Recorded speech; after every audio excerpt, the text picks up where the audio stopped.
Hello everyone, thank you for joining me. Emerson Lehman here in the Ball State Unified Media Lab, and I'm joined today by Ball State Student Government Association President Greg Carbo. Greg, thank you so much for speaking with me today. Thanks so much for having me, Emerson. Well, we'll get right to it, Greg. Big news hit campus Monday.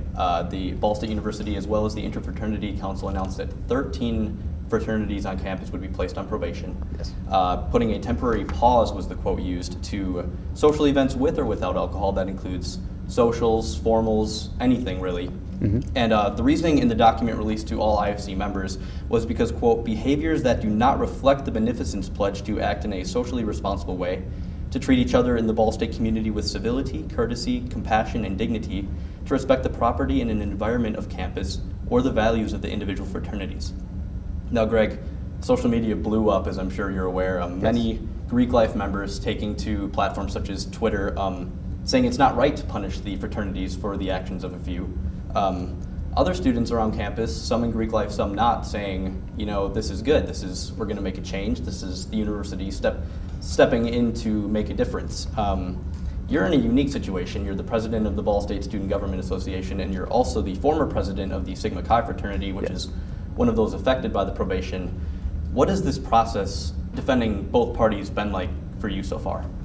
So at the end of the day, student government works as a communicative tool. So we take a lot of information from the Interfraternity Council, both the presidents and the students, about how they feel and how they feel that they're affected and their chapters are affected. And also we work with administration, saying, you know what, we bring a lot of questions to administration and kind of get some answers and kind of see, you know what, how do students feel? This is how students feel. This is how it reacts. And so a lot of the time, student government, we're playing the role of a communication bridge between the administration and the students. Absolutely.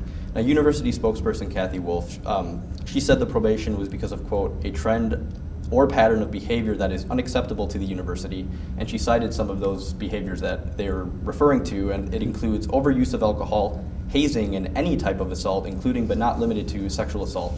Now, there have been several reported incidents just this semester between the 800 block to the 1100 block of Riverside Avenue, which is where a majority of the fraternities reside. However, it's important to note that these aren't the only places where issues like this are taking place. Now, as a representative of the students, do you feel is it just that just the fraternities are taking the fall and the punishment for this? So I feel that, you know, the fraternities are taking the first step in unifying our campus to address a lot of these issues. So, you know, a lot of fraternity men, they feel, you know, some of them have felt that, you know, they are the ones taking the first step, and that's kind of hard to do because, you know, a lot of people are kind of wondering, hey, is it about sexual assault? Is it about the overconsumption of alcohol? What is it exactly? And so kind of to touch on that, the school first took this step with the Interfraternity Council presidents because, you know, they all had a document, we all signed it together. This was the first step to address the overconsumption of alcohol. And so because it was to address the overconsumption of alcohol, sexual assault, disorderly conduct, all those things kind of stemmed from that. So realistically, you know, fraternities are taking that first step and are going to hopefully act as continued models for the organizations here on campus that are going to kind of unify and trying to end the overconsumption of alcohol, safety, you know, sexual assault, so on and so forth.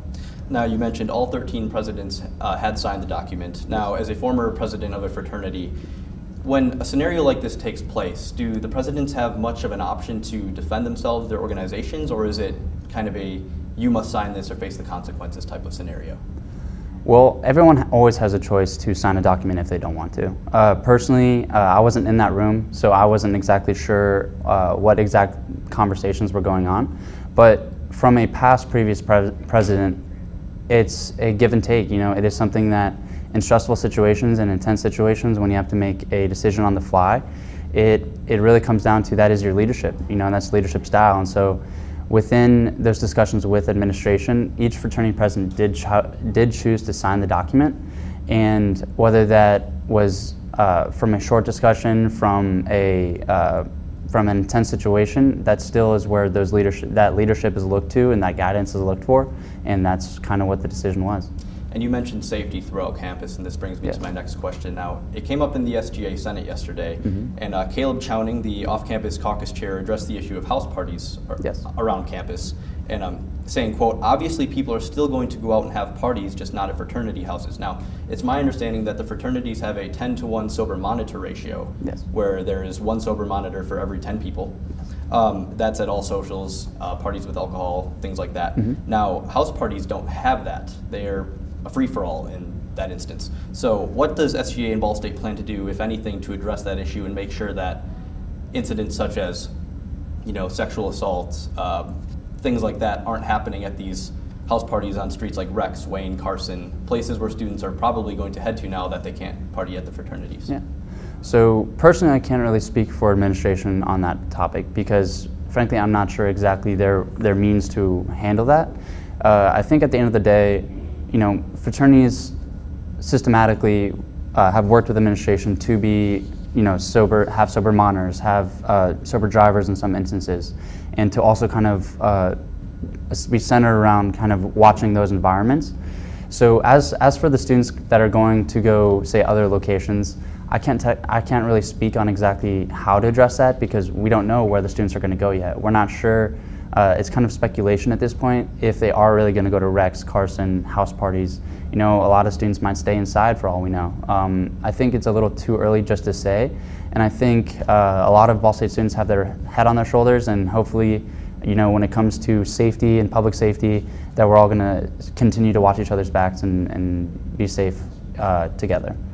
And the probation will be reviewed once it ends on January 31st. And Yes. Meanwhile, fraternities are still allowed to have brotherhood events where they promote bonding, things like that, as well as with alumni. Yes. Along with this, according to the document released, the members will attend alcohol skills training workshops and a sexual violence and bystander intervention workshop, which that is in place now within fraternities. So is that going to make a difference? Are they adding more of that, or what difference is that going to make?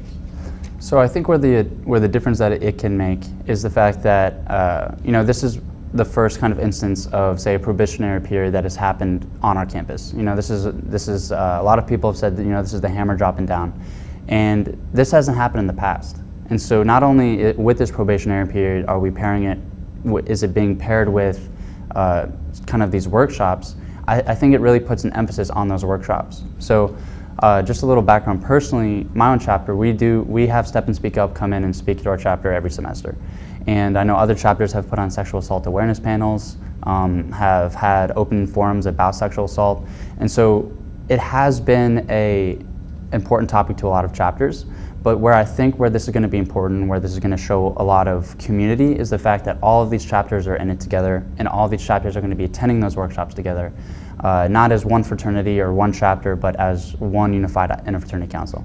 And Greg, it's important to note that there are also incidents of sexual assault and things happening in residence halls or Yes. happening in houses off campus. It's not just the fraternities. Yes. Can we expect, if it's successful within the fraternities, to see that implemented by the SGA or by the university throughout campus so that, freshmen, sophomores, people coming in can get that education that they're needed? I know that we take the online program before Yes. coming to Ball State freshman year, but is there a different way that we can go about it to help keep educating people and informing them that this is an issue and it needs to be stopped? Yes, and I'm so glad that you brought that up. So one thing that I really think is that it really isn't only a solely Greek life issue. This isn't only an interfraternity council issue. This is a societal issue. This is an issue that we as a Ball State community, not just the 2,000 students in Greek life, this is the 22,000 undergraduates, faculty, administration that are working and should work to end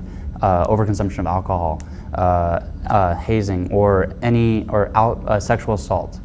So we as a community really need to band together, and SGA specifically, we think that, and we want to encourage everybody that, if the Interfraternity Council is willing to take off a probationary period, they're saying, what, we realize maybe some of our actions are not going on with the Beneficence Pledge. We are going to work with the school and taking this probationary period, and we're going to go to these workshops. Then I highly encourage every student organization to go to these workshops. I highly encourage that, a lot of these organizations on campus, and a lot of students that necessarily are, say, not a part of Greek life, let's attend those workshops together. Instead of looking at this and pointing fingers and blaming and being upset with each other, let's be upset at the issue of sexual assault. Let's be upset at the issue of unsafe drinking practices. And let's unify, and let's all go to these workshops together and sit down and have these conversations that are difficult to have. And let's kind of focus on these issues that, you know, may not want to be talked about in our society today. Greg, thank you so much for your time and Thank your you so honest much, Emerson. conversation today. It was a pleasure to speak with you, and You as well. we look forward to seeing what you, the university, the SGA can do to help resolve these issues. Expect big things. Appreciate it, Very Emerson. much. Thank you.